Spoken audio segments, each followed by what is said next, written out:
مارنے والے کو دوست نہیں رکھتا، جو خود بھی بخل کریں اور لوگوں کو بھی بخل سکھائیں، اور جو مال اللہ نے ان کو اپنے فضل سے عطا فرمایا ہے اسے چھپا چھپا کے رکھیں، اور ہم نے کافروں کے لیے ذلت کا عذاب تیار کر رکھا ہے۔ اور جو خرچ بھی کریں تو اللہ کے لیے نہیں بلکہ لوگوں کے دکھانے کو، اور ایمان نہ اللہ پر لائیں نہ روز آخر پر، اور جس کا ساتھی شیطان ہوا تو کچھ شک نہیں کہ وہ برا ساتھی ہے۔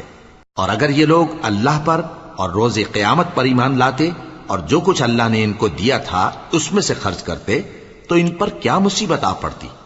اور اللہ ان کو خوب جانتا ہے۔ اللہ کسی کی ذرہ بر بھی حق تلفی نہیں کرتا،